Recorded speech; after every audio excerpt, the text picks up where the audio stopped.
Good evening, family. Pastor Vance P. Ross, Central United Methodist Church. We are the church at the heart of the city with the city at heart. Welcome to Wednesday Wellness. We're so glad that you're here with us. We thank Brother Mark Walker and his production for tonight. We're looking forward to a special and wonderful time tonight. Dear sisters and brothers, we're going to have a conversation with one of the profound scholars, young scholars of our day and our time. We're going to be blessed tonight. He has a text that I think is going to be a blessing to the church in general, the Black church in particular, for years and days to come. And we in the United Methodist Black Church do well. We do very well to be attentive to what he has said and what it can say to us spiritually, theologically, and ecclesiologically. It is a masterful, masterful work. Before I get into that book, let me tell you about him. We host tonight the Reverend Dr. Earle Fisher. Dr. Fisher is a movement and ministerial leader at the forefront of social justice and Black liberation in Memphis, Tennessee, and beyond. He's moved to Memphis, Tennessee to play basketball and athletic scholarship at Lemoyne Owen College and earned in 2003 the Bachelor of Science degree. In 2008, he earned a Master of Divinity degree from Memphis Theological Seminary. And in 2018, he earned the Doctor of Philosophy degree, the PhD in communication from the University of Memphis. He serves as the senior pastor of the Abyssinian Baptist Church in Memphis, Tennessee, the Blackest church in Shelby County. That's their slogan. He's a community organizer that has put together Memphis grassroots organizations all across you all, particularly he formed the hashtag Up the Vote 901 in November of 2017, put that together to give more political power to more people. He has been instrumental in dealing with criminal justice reform, media accountability, and sisters and brothers, the removal of Confederate monuments by, with, and through voter empowerment. He teaches religion and humanities at several local colleges and universities around Memphis and beyond. He's a Henry Logan Starks Fellow of Memphis Seminary 2019 and 2020. You need to hear this. He provides excellent insight as a pastor, professor, and urban prophet, has written extensively. And there are two works that I haven't read yet that I'm looking to read. One, Brother Malcolm, Dr. King, and Black Power. And the other, Sermonic Militancy, a call towards more revolutionary homiletics and hermeneutics. For our discussion tonight, though, we have this groundbreaking work. I like to show it.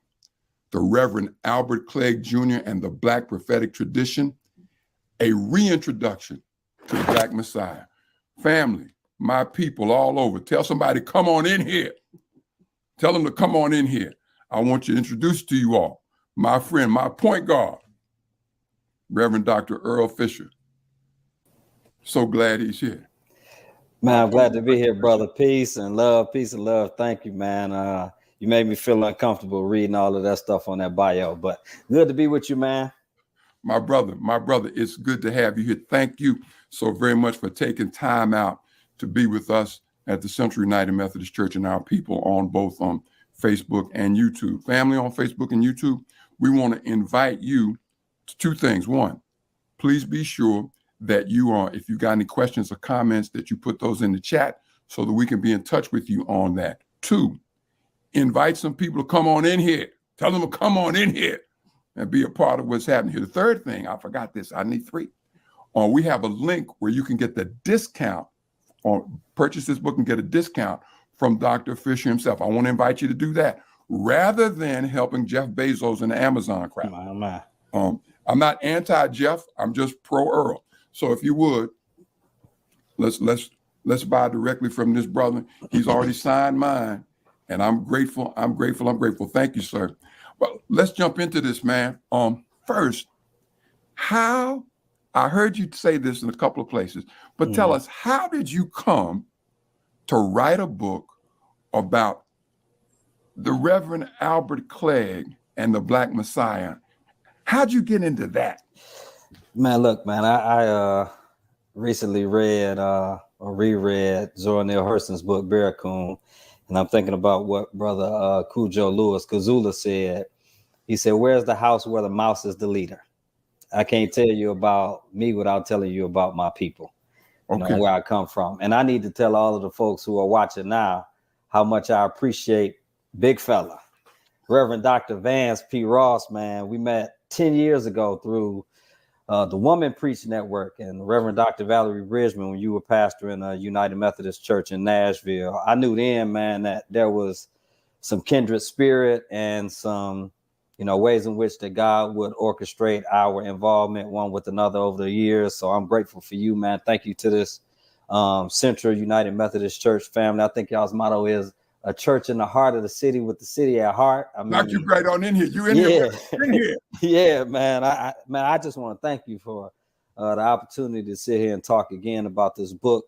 Albert Clegg Jr. is someone who spoke through the ancestral realm to me at a very pivotal and crucial time. He is someone who I stumbled upon as a scholar and a student of Black theology and Black liberation and Black preaching. I was preparing a class at Rhodes College here in Memphis when I was teaching there back in 2012. And I was putting a course together to try to get people to understand and articulate how folks who live in underworld environments construct their idea of God. So what does it mean for gangsters to call God out and to call on God at the same time? Why were Proposition Joe and Marlo and all of them on the wire meeting in the church, and what kind of concepts did they understand about God? And in the process of doing that, I was putting a syllabus together, reached out to one of my mentors, the Reverend Dr. Randall Bailey. Folks in Atlanta should know who that is. And Dr. Bailey, professor. Yeah, Dr. Bailey. I asked Dr. Bailey, I told him about the concept for the course and asked him what books I should research and what would be some materials to put on the syllabus. And he recommended I check out William Jones's Is God a White Racist? And as I was flipping through those pages, I was familiar with many of the figures that William Jones was engaging in conversation around Black theology. J.D. Otis Roberts, the venerable elder and ancestor James Hal Cone, Dwight Hopkins, Alfred Smith. And then I get to this chapter where he's talking about Black Christian nationalism and this guy named Albert Clegg. And I had never heard of him. And I'm like, well, who is this guy? Well, he's from Michigan. Oh, I'm from Michigan. Okay, what is this he's talking about? What is this Black Christian nationalism thing? And the more I read about it and the more I researched it, and the more I looked at the content of Clegg's claims, I was thinking, now I just said something like this last Sunday at Abyssinian. Or I was saying something like this last time we were in Bible study or midweek. And then I got frustrated, to be honest with you. I was like, man, I'm seminary trained. I consider myself to be a student of Black theology. I studied Cone. Why haven't I heard about this guy? He seems to be more akin to the posture and the position that I hold relative to Christianity and Black liberation, and especially pastoring. So why didn't I hear about him? And I knew it would take some time for me to do a deep dive on who he is and how he came to be who he was, that I would need, ample time to do that. I kind of put it on the shelf. The Reverend Dr. Andre E. Johnson, who is the senior pastor of Gifts of Life Ministries here in Memphis, Tennessee, and a tenured professor at the University of Memphis in communication, was trailblazing the path at the intersection of what we now call in the field rhetoric, race, and religion.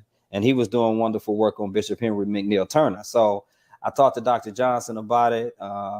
He felt like it was a good historical figure that I could engage the same way he has engaged with Bishop Turner. I reached out to some of the people at what's called Shrine Number One. So this is Clegg's church, the Shrine of the Black Madonna, and I'm sure we'll talk some more about that. And so his successors, both at Shrine Number One, which is Bishop Mbayu Chewy, and then his successor in the Pan-African Orthodox Christian Church, which is Bishop Kamathi Nelson, both met me with open arms as I reached out to them and told them what my aspiration was. Man, I got to tell you, this is fresh off the press. I dropped the book off with Bishop Chewy back during the holiday season, and I was waiting to hear back from him on how he felt about it. And you can imagine all of the anxieties. I'm like, this is Clegg's success at the shrine. You know, the brother ain't said nothing about the book in months. He probably thinks it's trash, or think I'm all off base. And he hit me back in a text message like, hey, I'm sorry I hadn't gotten around to it yet, but I promise you I'll be reading it in the next couple of weeks. And the brother dropped me an email the other day, man, almost had me in tears. He was thanking me. He was telling me that I was thoughtful and very detailed. He felt that what I did, my work, honored the life and the legacy of Albert Clegg, who in that tradition is called Jeramogi Abebe Ajaman. And I mean, I was just head over heels in gratitude with what he said he felt about the book. He said he was really caught up in certain chapters. And so, I'm just grateful for the opportunity to stumble up on this guy, because it's definitely divine insofar as how it happened.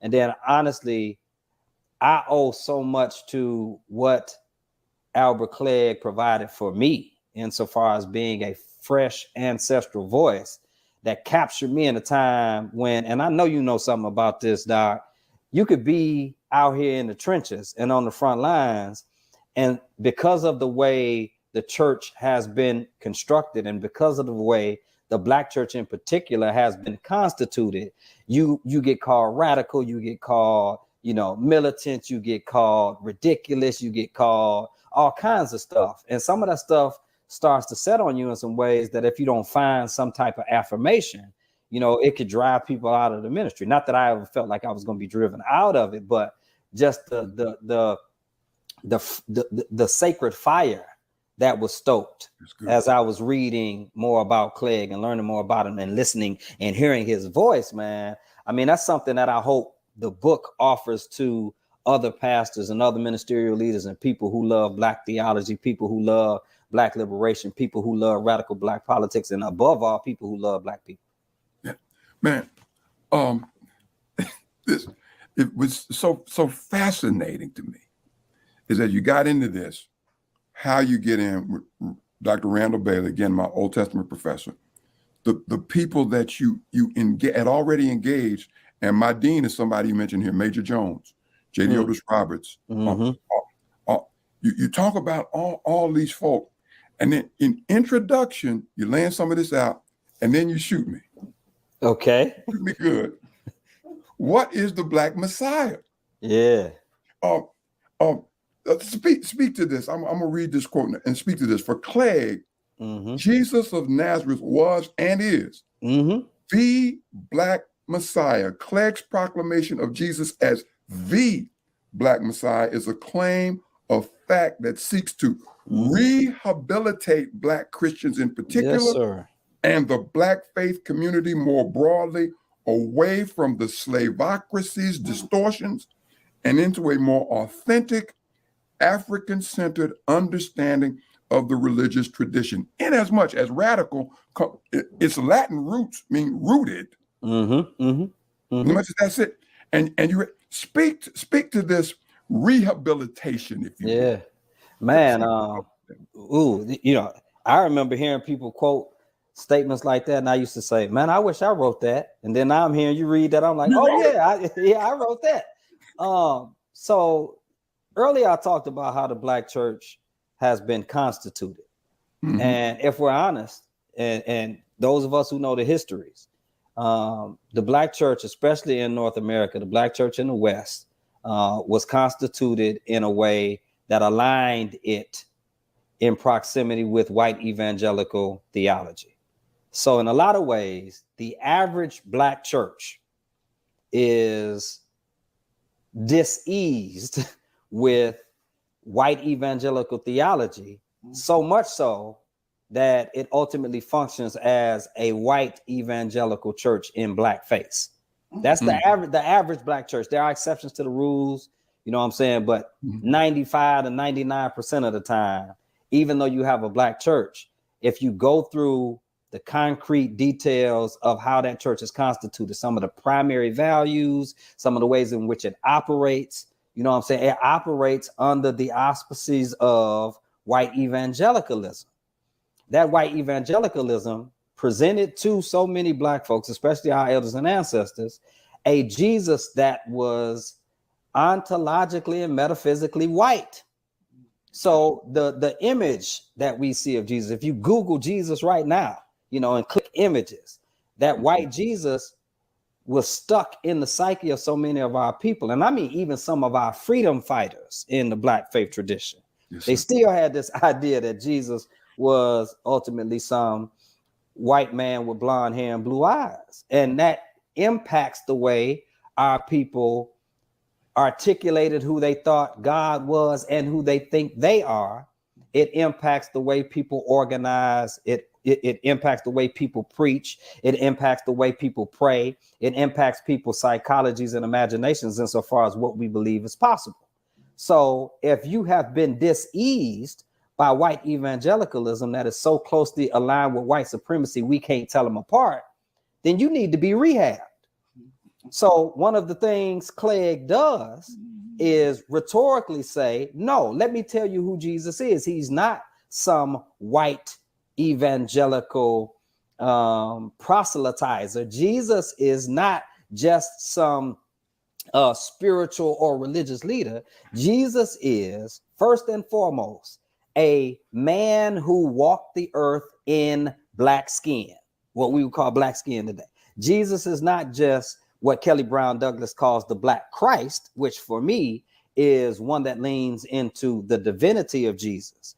Jesus is the Black Messiah, Messiah in Hebrew, a political term. Jesus is a radical revolutionary committed to the uplift and the empowerment of the Black community. I cannot say the Black race because racism didn't exist during Jesus's day, right? So come on, sir.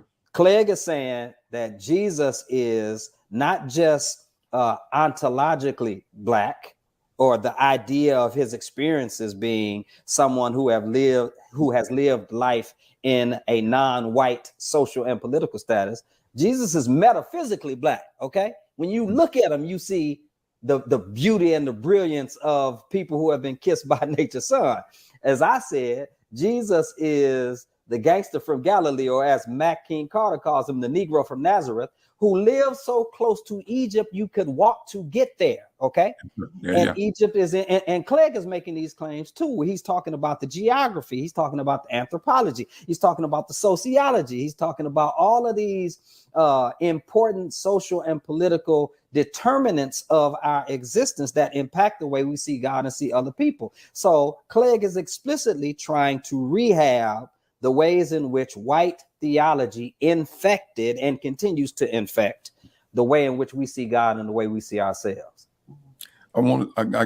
This is a little break in. Family, y'all come on in here, ask this man some questions, make some statements. He's a bad man. Now, you need to know this. Now, look, I got these little things here. Yeah. Stuff I want. You already messed it up. I can't because I got to ask.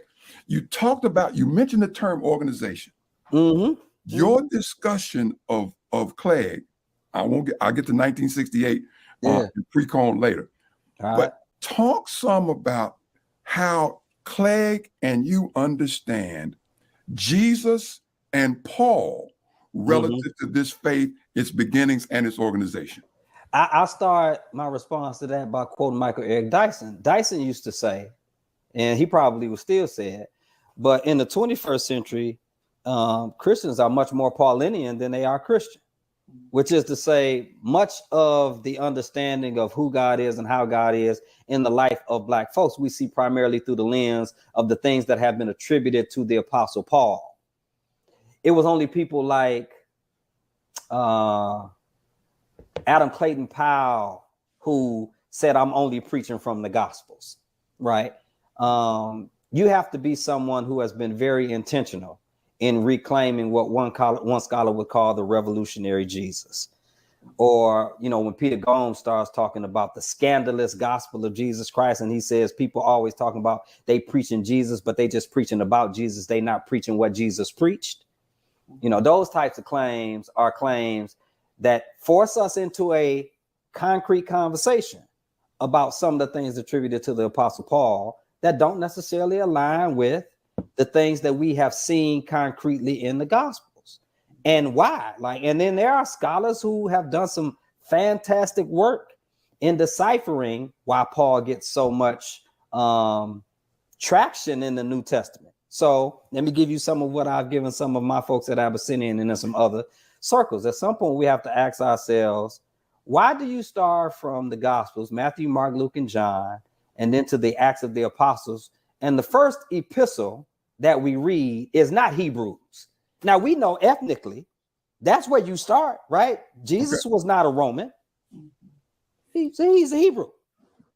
So why would we start with Acts and then Acts and then Romans and all of the Pauline epistles before you get to folks like Peter and James and John, folks who walk with Jesus? I mean, these are concrete questions. Now, some would say because of Paul's influence across that Greco-Roman world, and I would say absolutely right. So who are we centering now? And centering in ways that it impacts and reinforces this dis-ease of white evangelicalism. So now Paul gets to flex because he's a Roman citizen, but then he still has these Hebrew roots, at least according to him. But what he doesn't have, that some of the other gospel writers have, is direct contact with the Black Messiah. And so the ways in which Paul has been appropriated and amplified over and above the things that Jesus has said and been recorded, things that Jesus has been recorded as saying and doing, is one of the things that has caught us up. If you go to the place where there's a tension between what we might call Black theology and white theology, watch what white theologians do rhetorically to try to find some kind of solidarity with Black religious folks. They gonna start quoting Pauline stuff. They not or matter of fact, read Aubrey Hendricks's recent book. Oh, just what Christians against Christianity. Christians against Christianity. Great work.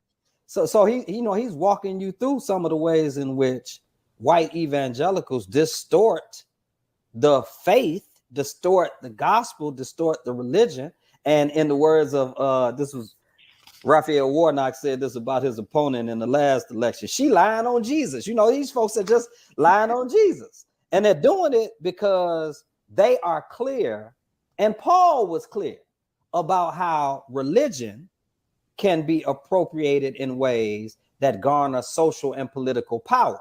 But the way Black folks have been infected with white evangelicalism, we are taught to believe that the religion is apolitical. We are taught to believe that Jesus is race neutral, right? And then the question is, well, who does that benefit? And if we all know, you know, because people try this, well, we know Jesus was Black. Well, tell the white evangelicals to put the Black Jesus up in their church. You won't see it happen. And then we have to ask ourselves why. As you raise that, talk some about further. We stand with these two. You done messed me all up here. Y'all, he been saying this stuff for he done had the book for weeks, and at least once a week Doc, you messed me up. Doc, you messed me up. You're killing me with this thing. I'm loving it. Talk some about Jesus and a band of people building a nation as over against the Pauline understanding that Clegg and you talk about that becomes individualistic. Yeah. So let me go back to something that Dr. Hendricks pointed out in his last book. It set with me so much because he is much more of a Bible scholar than I am. So he talks about how the term salvation doesn't even appear in the Old Testament, that there's no Old Testament concept for individual salvation. We don't even get individual salvation until Paul starts to talk about some of the Greco-Roman values of individualism. So this is something that Clegg drove home for me. I had this hunch, you know, and I wasn't familiar with scholars like Robert Eisman, who has a book, James, the Brother of Jesus, who makes similar arguments. And, you know, I had these hunches, you know, and this is, I want to be clear, this ain't to dismiss Paul wholesale. This is to say we must reconsider and reevaluate how we appropriate some of these texts and some of these personalities. in ways that might not advance the causes of the liberation of God's people. So my mother taught me, chew the meat and spit out the bones. Mm-hmm. So the Old Testament, what God's promise to Abraham is that he would make of him a great nation. Mm-hmm. That's political. I don't care how you slice it. There's certain things that you have to have a nation, right? You got to have a governmental order. You probably have to have a military, right? Or some form of law enforcement, if you will. Mm-hmm. So at the offset of this covenantal promise between God and these Black Hebrews is the notion of nation building.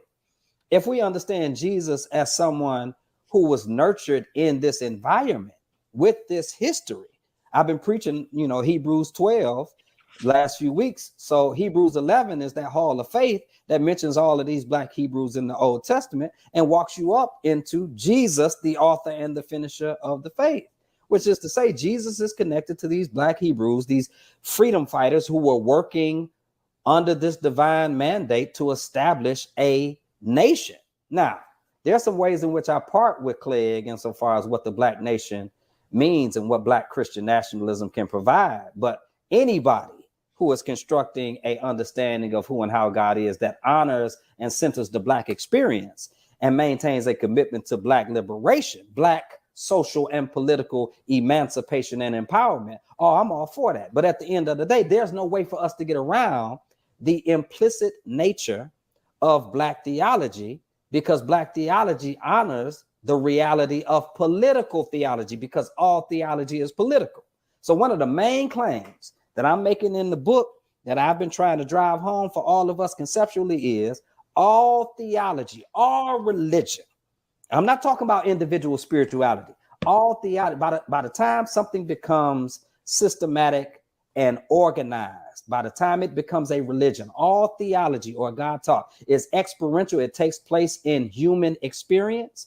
It is contextual because that experience takes place in a social, political, chronological, and geographical and cultural context that gives that experience specific meaning. And all theology is rhetorical because ultimately you got to find some kind of way to communicate how you understand God in light of that cultural context. So when we start talking about theology being political, you have to ask what kind of politics are embedded in the theologies we espouse. If you never interrogate how white evangelicalism has infected the political and religious psychology of Black folks and Black Christians and Black churches, then you'll continue to be diseased. And all of our claims towards this broad universalism is ultimately only going to feed the people who already used religion to obtain and maintain social and political power. Why, Doctor?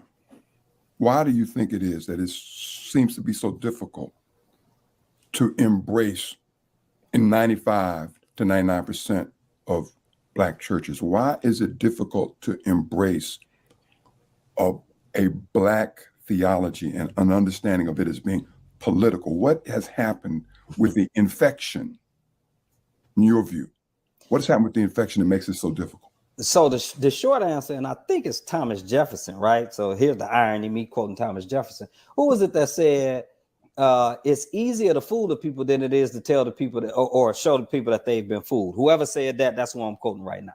So that's the short answer. The longer answer is, what happens to the religion from its origin and inception up until the point, even after Paul, where it starts to get appropriated in ways that it is identified not as this radical and revolutionary religion looking to overturn and overthrow the Roman Empire, but now a religion that is aligned with those in power. Well, that's the Constantinian argument that the Emperor Constantine, the Roman Emperor Constantine, makes Christianity the official religion of the Roman Empire. And so now you have a much more direct wedlock between social and political power, even ethically unjust power and imperial power, and what we come to see as colonial power, much more than you have this deep-seated commitment to the people who we hear some of our people advocating for now in the name of religion, the least, the lost, and the last, or the people who Jesus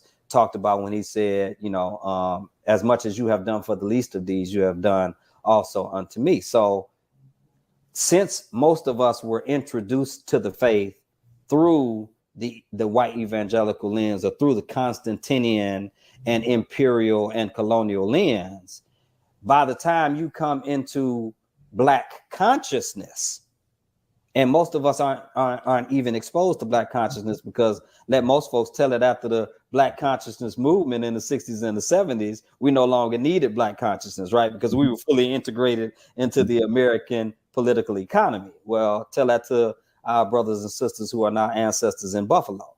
Tell that to the scores of Black folks who are still being pushed to the margins and still being boxed out of all kind of opportunities that are supposed to be available to the vast majority of the citizens.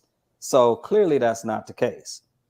What we have to do now is ensure that people get introduced to Black consciousness. By the time you get introduced to Black consciousness, you have to deal with what they call cognitive dissonance. You have to deal with that hard emotional reality of, oh, wow, like they really did lie to me. The same way you had to deal with it when you found out that Christopher Columbus didn't discover America. You know what I'm saying? These are the things that, these are things that people have to deal with, but especially in this age of individualistic branding, right? And gurus who, watch a couple of YouTube clips or something like that, or read a blog or two, and then now they're supposed to be well informed to educate and inform and inspire and impact and influence all of these other people. I just think it's hard for people to come to grips with the fact that, oh yeah, I really been duped. So that feeling that I had when I was like, why didn't anybody tell me about Clegg when I was in seminary? I could have blocked that off and said, well, no, I'm respected. It's early in my academic tenure, but I'm respected as a Black liberation theologian. How dare I, say that there was somebody who contributes significantly to Black theology and Black liberation other than James Hal Cone. I don't want to have to deal with that. And I could have just, rolled that horse as far as I could. But at the end of the day, how much do we care about the truth? And if the truth is, these are the things in which Jesus has shown us, these are the ways in which, society and politics and special interest groups have distorted or infiltrated the faith, how much do we care about what the truth is? Last I read, scripture says the truth shall set you free. Now, our elders and ancestors used to try to tell us now, the truth costs something. Yes, sir. And the truth can be painful, but it still sets us free. So if we really want to be free, we have to be committed and tethered to the truth. And so if the truth is I've been deceived, then I have to accept that deception and then try to find a way to be delivered from it. Accept it, find a way to be delivered from it. I'm trying to get to some of these things in here, but you keep throwing me these balls and I got to go. I'm throwing you loud, big fella. You just, dunk it. I want to jam so bad. Because you've been speaking to and about power, and you got a thing in here. I got to get back to you talking to us about the importance of rhetoric. Yeah. But before I get to the importance of rhetoric, the Reverend Dr. Earle Fisher writes, when Clegg preaches sermons like Brother Malcolm, reflects on the role Malcolm X played in the Black Power movement as a religious icon, and Dr. King and Black Power, when he complicates the role of nonviolent resistance in the revolutionary struggle for Black freedom, he is using rhetoric as a power building tool. Clegg exemplifies what I mean when I say that Black prophetic and liberationist rhetoric is not just speaking truth to power, it is also speaking truth with, oh, bless his name. It is also speaking truth with power. Doctor, will you speak to what you're saying when you say that? Yeah, and I'm gonna peel back some of the layers in this conversation in ways I haven't in others. So, I'm writing this book as my dissertation project, and I'm studying prophetic rhetoric. And I'm studying prophetic rhetoric at a time when everybody is starting to try to lean towards what it means to be prophetic. I'm about to be prophetic, Doc. I'm about to, that sort of stuff is happening in the Black church. And what I started to recognize, and here's why I am going to encourage you, I'm gonna make sure I send it to you. Sermonic militancy is important because it starts to differentiate between what it means for people to just be socially conscious in their religious and rhetorical presentation. So what does it mean to preach and say something about Sandra Bland? Okay, that's something you socially conscious. What does it mean to preach and say something about voting rights? Okay, we recognize you understand what's happening in the society. You are socially conscious, and you're trying to weave that into your understanding of scripture or your understanding of God. I got it. That don't make it prophetic though. So prophecy is not just speaking truth to power, right? So I hear President Matthew Williams talk about this often when people say being prophetic is just speaking truth to power. He says that says a lot about what we think about power and who we think has it. So having heard him say that a couple of times, I was like, yeah. And I was actually in a preaching course. I was teaching one of the preaching courses at Memphis Theological Seminary. And as we were talking, I was like, no, it's not just about speaking truth to power. It's about speaking truth with power, which is to say the people have been empowered to present the truth as they best understand it, to speak it. It's speaking truth with power, and it's speaking truth seeking to empower those who have been rendered powerless. Because the social and political analysis requires and demands we tilt whatever power we have in favor of those who are oppressed and on the margins. So people miss that. Clegg was very intentional, very deliberate, very consistent in articulating how he saw God at work in the lives of the oppressed people, and saying that they were no longer afraid to organize and work towards building political power in Detroit in the 1960s at the height of the Black Power movement. And he's tying this into how he saw Jesus and the other Black Hebrews in the biblical narrative at work in the world in that day too. Now, so the importance of rhetoric now is to shape a people. Yes. And empower a people. Yeah. Yeah. Not simply individuals, but individuals as part of the community. So rhetoric can shape individuals. It does it all the time. I mean, if you understand rhetorical tools of marketing and public relations and things of that nature today, what gives the political establishment anxiety? And I'm gonna go back to this term Black Messiah in a second. Black Messiah, I think I talked about this in chapter 5 or chapter 6:1. Black Messiah was a term that was also used, and those who are familiar with the more recent Fred Hampton. Judas and the Black Messiah, yeah, Judas and the Black Messiah, right? That was a term that the federal government was using to identify people who they felt like, watch this, had the rhetorical wizardry to inspire Black folks in mass. So the difference between what I would call Eurocentric rhetoric and what I call Afrocentric rhetoric, or as I write about it, I think in chapter 2, is Eurocentric rhetoric is focused on politics, yes, and how an individual can leverage political power from a political platform. So it's primarily about how somebody gives political speeches, like the speeches that you saw on the House floor, right? Or on the Senate, in the Senate chamber. So that's generally Eurocentric rhetoric. Well, Afrocentric rhetoric is about empowering and emancipating Black folks in such a way that they get to articulate what God's will is for the community, not just for themselves individually. It's not about individual power. There's a question that's sitting in the chat I'm gonna address right quick, and I know we could take questions more formally, but Sister Bridget Young Ross, who you might know, asked a question about. I've heard of her. Yeah. Asked a question about how Black liberation theology speaks to the concept of salvation, especially when we move away from white evangelical theology. Here's the linchpin right here, pun intended. White evangelical theology is about individual salvation. Black liberation theology is about communal liberation. So one simple way to put it is there is no individual salvation. Clegg would say you don't get saved individually. You get saved as a community. You get saved as a nation. Oh, bless his name. I'm sorry. So look, I mean, this idea that God is not just personal, but private. That's a colonial and imperial idea of the concept of God. So now God is only concerned about you individually. You can get individual salvation, but your mama and your grandmama and your granddaddy and your aunts and your uncles and your elders and your scholars and your ancestors don't get access to it. Why? Because they didn't recite the same stuff you recited in a creed. What kind of God is that? Who wants that kind of God? I don't.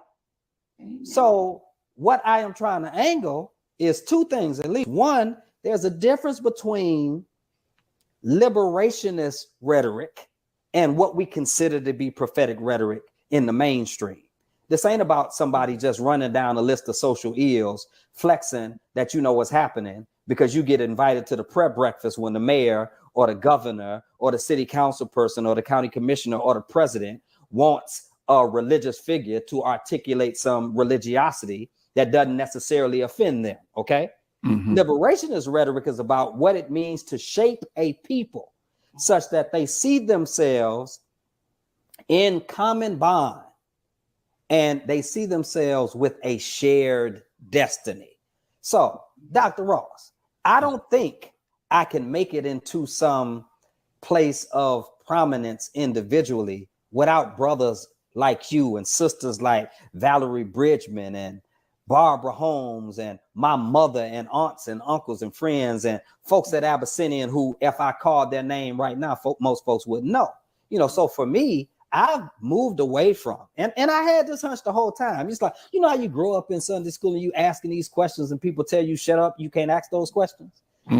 These are the questions that ultimately I think our African ancestors are calling forth in us so that we would have a more holistic and robust understanding of who and how God is in the lives of Black people. I don't want individual salvation. I don't want to be in a place where God looks out for me individually, but not all of my people. So this idea of shared sacrifice, common destiny, and all these other Afrocentric tropes are things that I feel like have to be put back into the center of how we understand any religion coming out of Africa. And my basic argument in Clegs too is that Christianity at its core is an African traditional religion. African traditional religion. Now, I'm kind of jumping from being there, but I'm still hanging out here. All right. Because you, my brother, laid something out here. I finally I told you I was gonna get it. I got my copy. I'm down in this, and it's killing me too. Check this out. We want to ask you. You're just gonna be a dead man after a while. Yes, right? sir. Yes, sir. Thank God for resurrection. Thank God we are resurrection people.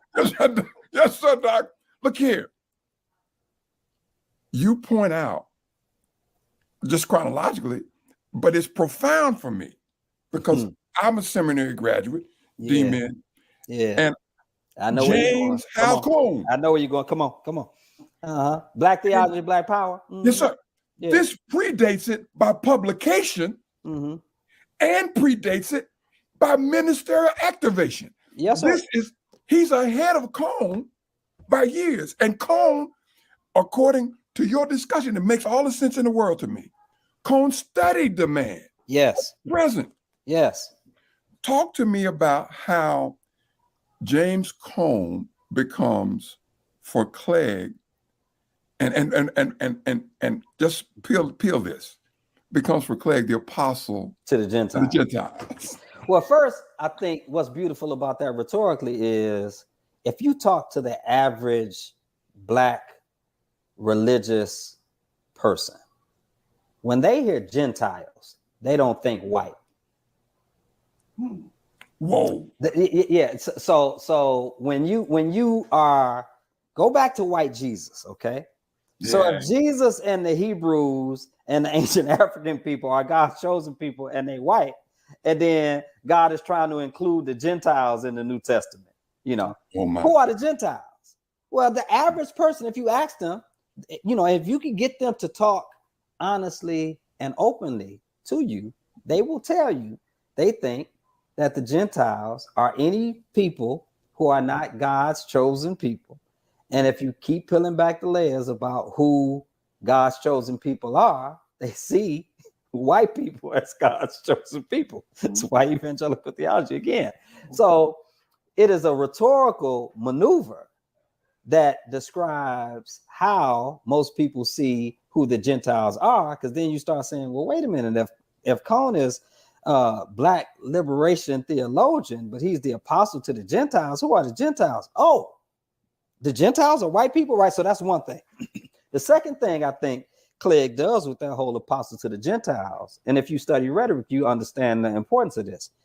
He identifies who the primary audience is. So when Clegg opens up the Black Messiah, he basically says, hey, this is a black man, a black pastor, talking to his black congregation in a majority black city about the black experience. He says, if you are white reading this stuff, consider yourself privileged and eavesdropping. Okay. So for Clegg, because of the people who he sees every day in that congregation, his primary audience is his black constituency. When Cone starts writing about black theology, Cone's primary audience is white academicians. Clegg knows this, so he's saying, oh, you're writing to the Gentiles. You're the apostle to the Gentiles. You're going to convert them into believing that black folks, you know, and so this is their conspicuous and peculiar relationship, to which I write about some in chapter 6. But I say this now, because when I wrote this and published this, you know, this is before Cone's last book, I said I wasn't going to tell nobody, came out. And it's in that book where Cone starts saying, yes, I was sitting at the shrine. I was Albert Clegg this and Albert Clegg that. He didn't say that in Black Theology and Black Power in 1970. He wrote one sentence about Clegg. I don't remember in The God of the Oppressed. I don't remember in Black Theology of Liberation. No, every now and then in some of his stuff, I think, was it the, one of them, he does do, you know, a section on Clegg. But I'm saying this, you come out the academic gate. It is clear, and we know this now in hindsight, that you were heavily influenced by Albert Clegg. You said so out of your own mouth. But when you come out of the academic gate, while you're talking about Black theology and Black power, influenced by a person who is actually living out Black theology and Black power in real time, you only mention one sentence of his name and then go straight to the Nation of Islam. So for me, I was like, first, why would he do that? But the more I dug underneath it, it goes back to this notion of who the primary audience is.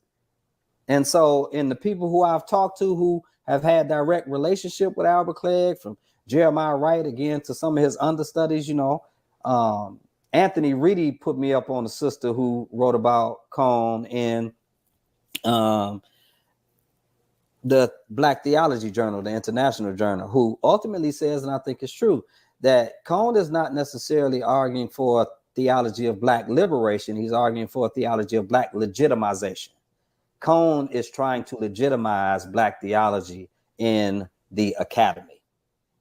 And so the reason most of us don't hear about Albert Clegg, I'm gonna be honest, and this is the way it has bore down in brass tacks, because Clegg didn't have a PhD. And some of the other more notable Black theologians and systematic theologians, and you know, people like Charles Long and some of the others, you know, they were in a space where the PhD held the weight insofar as publishing is concerned. It held the weight insofar as what made it into the mainstream. But the more you read about Clegg, the more you study Clegg, the more you recognize how influential he was at that time. And so I say often that there is no founder of Black theology. There are forerunners for Black theology. And Clegg would be one of those forerunners or forefathers. I would argue that there are some foremothers too, even before the rise of what we now know as womanist theology. I mean, there's some people who, you know, I would say Ida B. Wells is a Black liberation theologian. If anybody knows anything about what Black theology is or anything that Ida B. Wells wrote. But that notwithstanding, insofar as the academic field is concerned, James Cone is irreplaceable. And I salute that. That does not mean that we should not be committed to including in this chorus of Black liberation theology all of the notable voices. And Clegg's voice is irreplaceable. that's the man who coined the term Black liberation theology. My soul. As you talk about that, I want to jump into, Cone did a book, Martin, Malcolm, and America, Dream or Nightmare. You discuss Clegg's relationship and his understandings of Malcolm and Martin King, as well as Stokely. I got to get to the Stokely thing at some point. You're killing me, messing my stuff up here. But talk some about how Clegg, I'm messing my stuff up here. How Clegg for you forms a bridge, I think, for King and Malcolm, and more importantly, demonstrates how Malcolm could have found and respected a Christianity as Clegg defined it and practiced it. Man, Malcolm loved Albert Clegg and Albert Clegg loved Malcolm. When Malcolm comes to Detroit and gives the speech, the message to the grassroots, it's because Clegg invited him.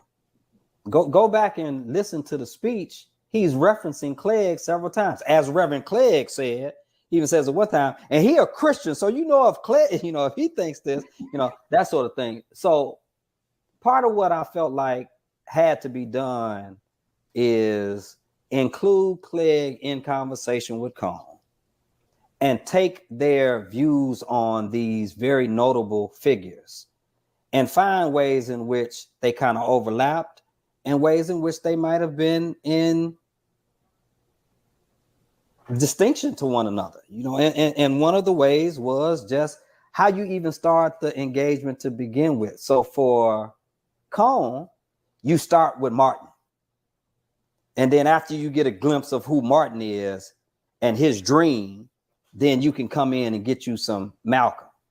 And I was wondering, why would you start with Martin? Like, why would Martin be the standard? And so the more I looked at, and some of this stuff, I didn't expect it, but the more I dug into it, it was happening like this, and I knew it wasn't coincidence. So I was like, before I even looked at the sequence of how Clegg's Black Messiah, the book, The Black Messiah, which for those, we haven't specified this, The Black Messiah is also the book of sermons that Clegg published in 1968. So that's what Dr. Ross held up a second ago. The Black Messiah is a book of 20 sermons that Clegg preached primarily at the Shrine of the Black Madonna and primarily during the height of the Black Power movement.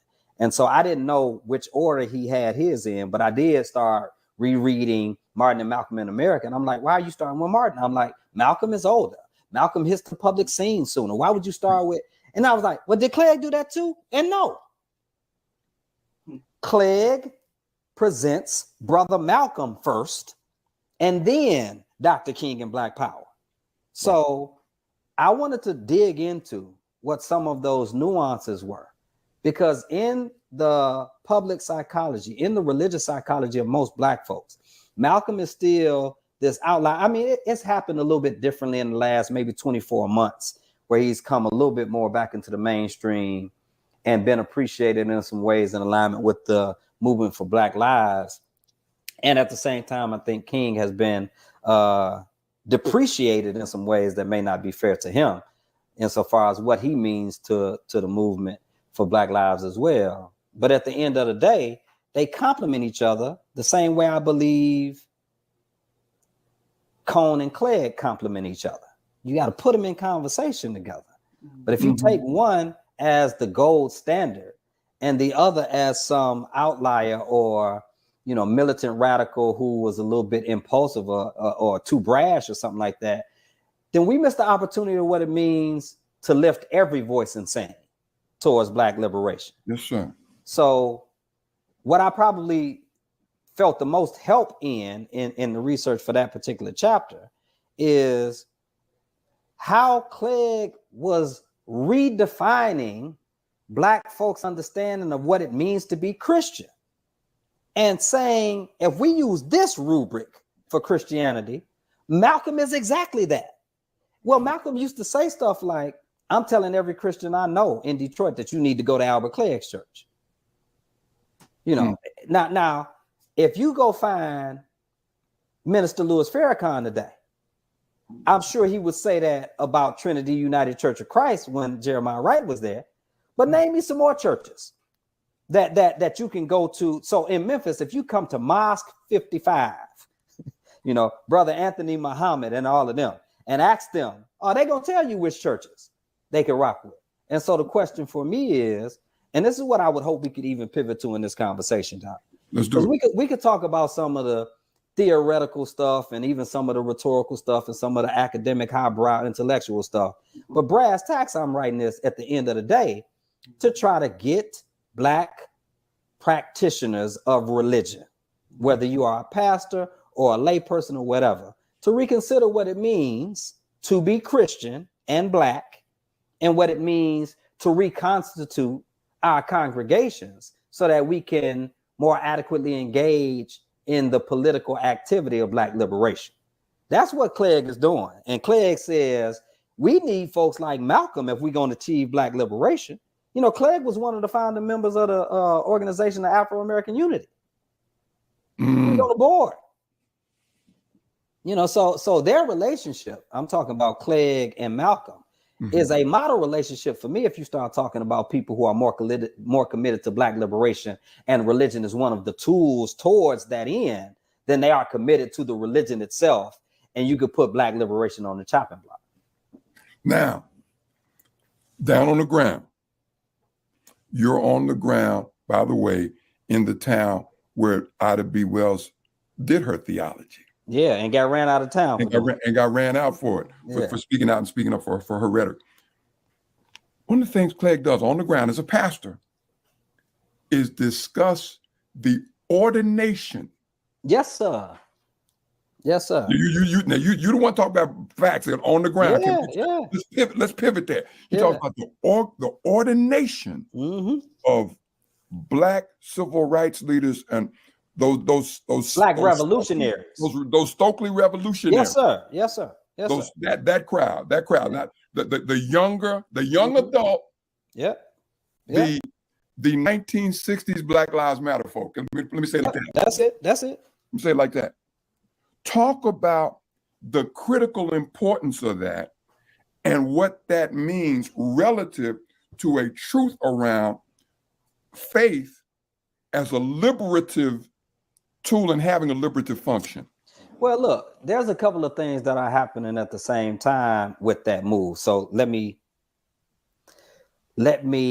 describe the move explicitly so people can understand what we're talking about. So I talk about in the book Clegg's sermon and epistle to Stokely. Yeah.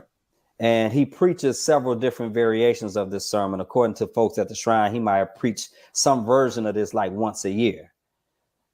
So there's a relationship between Clegg and Stokely. And it kind of starts off kind of tense, but I think they develop a certain fondness for each other and see each other in mutual benefit towards the struggle towards Black liberation. Well, Clegg is saying, hey, those of you who are out here doing this Black radical revolutionary work, you need to have some cover. You need to have an institutional base, and you need to have some religious and spiritual cover so that the governmental establishment cannot pluck you off by sending you to war or convicting you of some of these crimes that if you had a direct religious institutional affiliation, you would be covered for. So that's the one argument that he's making. So that's the one move about. He was like, hey, come connect with the shrine. We will ordain you. He is saying, in essence, these are the preachers, not the ones who are simply standing in pulpits making proclamations, but the ones who are out organizing for social justice and Black liberation in the trenches and on the front lines. That's a shift that I feel like we need to reevaluate and reconsider, because for us, it has become who's saying what from the pulpit platform with the most prestige and privilege, as opposed to who is really making the moves on the front line on behalf of those we identify as God's people. And the reality is there are people in the community who are connected to civil rights organizations or, the movement for Black lives that I think in my conversation with them generally have some longing for some spiritual and religious anchor, but generally have a hard time either finding a place that would affirm them for who they are, or generally have a hard time accepting what it means to be accountable to a religious institution and organization. So I wrote about this. Actually, it came out in the Georgetown Forum, the Berkeley Forum of Georgetown University on January 6th. And I talked about the movement for Black lives and Black liberation theology and called it a match made in heaven, because these are two of the more complementary things insofar as organizations are concerned or entities are concerned. The Black church at its best and the movement for Black lives at its best. I mean, right there at that intersection is where I feel like the heart of Black liberation lies. But too often, the Black church is not willing to reconstitute itself in a way that allows for Black radicals and revolutionaries to have a genuine and authentic theological, religious, and spiritual home. And then at the same time, some of our revolutionaries and Black radical activists and organizers are either caught up in that mainstream caricature of what the Black church is, or simply unwilling to invest and engage with the Black church enough to ensure that the Black church becomes what it ought to be and what it has been at its best. Lastly, I'll say this about that. Clegg is explicit. I agree with him that in order to sustain any movement, any political movement, you have to have an institutional base. And there is no other place in the Black community that has more social and political and economic resources and autonomy than the Black church. Again, I concede the point. The average Black church is constituted in a way that upholds and uplifts white evangelical theology, which is so closely wed to white supremacy, you can't tell them apart. That does not change these facts. The social and the political and the economic autonomy of any Black institution is not higher than that which you will find in the Black church. So we need to try to develop that wedlock. And I mean, we need to start doing that like yesterday, because every day, Dr. Ross, something else is happening that is showing us what it means to be disadvantaged by not having a movement embedded in or anchored in the spiritual and religious history and tradition of the Black church. And we're seeing every day what it means to have a religion that is so socially and politically and culturally ignorant that it's ultimately irrelevant. That critique there, I'm going to ask you to throw it at me. I am a United Methodist Black man, pastor of the United Methodist Black church that has often been called, our church has often been called Black United Methodist churches. I understand that we are Black people who happen to be Methodists, not Methodists who happen to be Black. What do you say to us as we're on the ground and this sort of thing is happening? You are in an ecclesial construction that is, dare I say, by nature Black owned and Black operated. No, it's not. No, it's not. It does have more autonomy because it doesn't have some of the same hierarchical structures of the Methodist church. But no, all of us, if I don't know of a system or a structure, spiritual or secular, right? Because in African cosmology, all things are sacred. But I don't know of a system or a structure in the world, especially in the West in the last 500 years, that is ultimately not constructed and constituted to uplift white imperialism and colonialism. Any of us who make that decision knowing the risk involved, knowing that it is a counter cultural pivot. So no, I don't think that Baptists are more innately Black than Methodists or Presbyterians or Kojic folk. Kojic might have that argument to some degree that they are more innately Black, but They are also more Paulinian than they are Christian too. We can talk about that. And this is somebody who, spent my teenage years at Faith Evangelistic Church of God in Christ in Ben Harbor, Michigan, where the superintendent Elder W.C. Askew Sr. was my pastor. So I know something about, the Kojic Church. I can tell you about it. At the end of the day, wholesale, insofar as Constitution is concerned, I don't think you find a system or a structure that has not been infected by white supremacy and white colonialism and white imperialism. I think all of us have to make decisions about how we engage with these broader organizations, institutions, denominations, affiliations.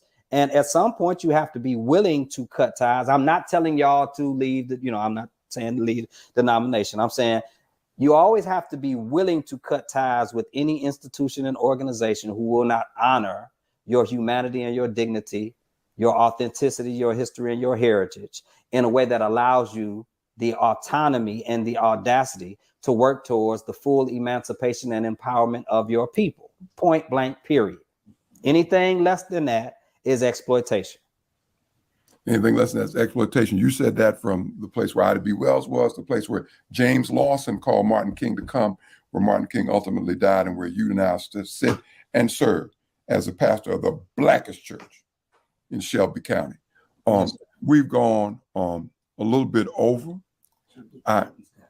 Okay, Julie Gordon, I've been missing these questions. I'm sorry. Let me see if I'm talking and I'm not even looking at these. I apologize.